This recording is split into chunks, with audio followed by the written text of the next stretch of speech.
Hi guys, it's Jacob from Stringbuzz here, stringbuzzworld.org being a music journalism site, links are in the description down below. And we have a brand new discursive type topic for you today, and that is review scores and why I use them and my personal approach. So I'm going to refer to the original article as I usually do for these videos, so I hope you enjoy. And before I say anything else, if you hear some strange noises throughout this video, that's because Storm Doris is blowing absolute hooly here in the UK.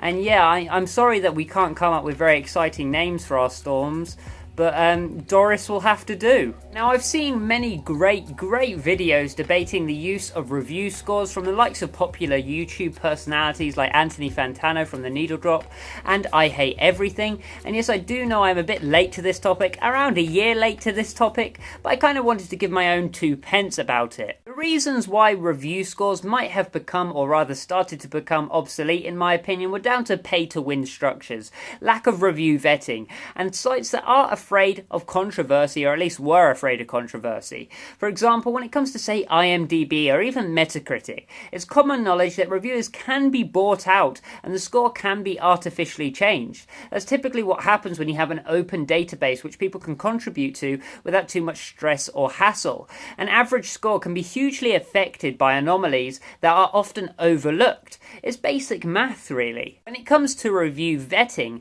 unfortunately these open databases are usually pretty easy to get into and contribute to, and hence you don't have to have too much of a critical past to really comment on these things. Also, the content and review you do supply isn't always necessarily checked over or even investigated, meaning that your word is often not even disputed. That can lead to bad days equaling lower review scores and favoritism leading to those anomalies that we mentioned earlier. Then when you do look towards the likes of, say, the NME, Rolling Stone, and those big Goliath reliable journalism sites, or so you might think are reliable journalism sites, they often very rarely give a score that is even average, let alone below average. This is to prevent tension with promoters and potential collaborations in the future.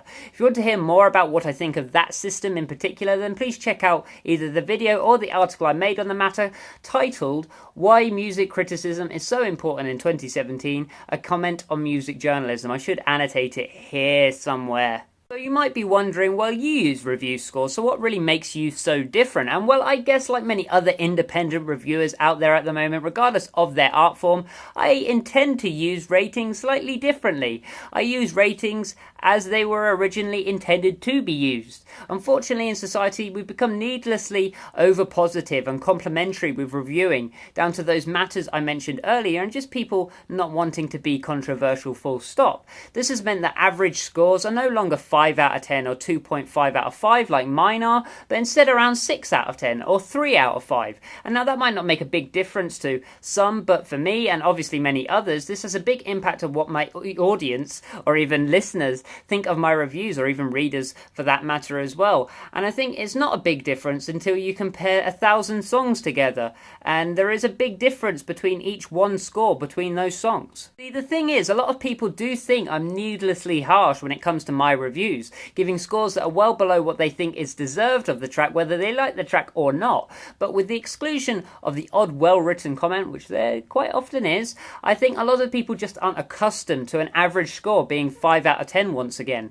If I think a song is average and not a difficult listen, nor a particularly enjoyable one, then I will give it a 5 out of 10. It's pretty simple stuff, really. However, if I think a song is above average and I respect certain aspects of the track as well as understanding why people would like it, but I don't see me listening to it again or downloading it for my personal pleasure, I'll give the song around a 6 out of 10. If I think a song is lacking in its fundamentals and do not respect certain decisions made in the finished product, depending on the severity and particular aspect, the song will get a 4 out of 10 or below. Lastly, if I enjoy a track and I can see me re-listening to it, respect the decisions made by all parties and think the song will be more than just temporary, I will usually give that song around 7 out of 10 or above, again depending on the severity / grouping of those aspects which I did enjoy.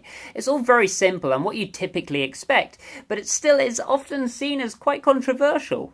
The reason why I barely give 9s and 10s out of 10 is because a song has to be an absolute favourite for me to want to give that. I want to keep those ratings prestigious and important, and if you give multiple out a year, then you end up taking away from that prestige and the importance behind it. Out of 700 plus reviews on the site which I have contributed to, only 3 of those articles contain a 10 out of 10 rating. Heck, not a single song from last year got my 10 out of 10 rating, and that makes it all the more special when it does come around. I also have a rather unique standpoint on the 0 out of 10 score. Although incredibly rare, I do still give it from time to time, otherwise what's the point in having a scale from 0 to 10 if you have no bookends?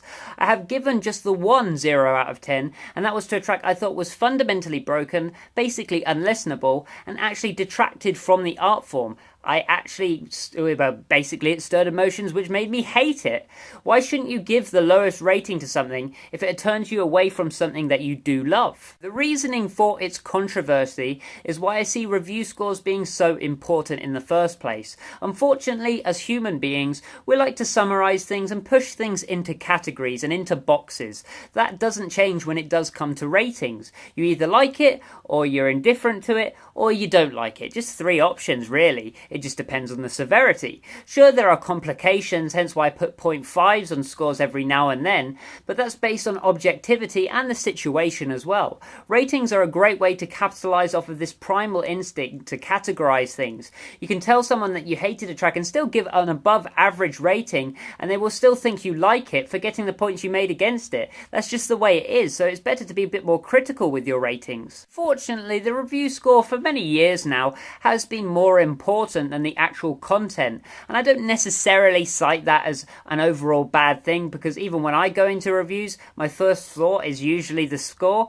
Even in my own reviews, looking back at the database and published material which I have contributed, it's easier for me to group good tracks with scores that reflect that. Basically, I use review scores for personal organisation reasons, as well as summary. For those who prefer directness and categorisation, you get the best of both worlds by having a review score and a written article behind that review score, because 3 different types of people will like one, the other, or both. When it comes to others having review scores, I think the independent scene is far, far superior to any big organisation. I think the Needle Drops ratings are spot on, being both understandable, straightforward, as well as being flexible from time to time.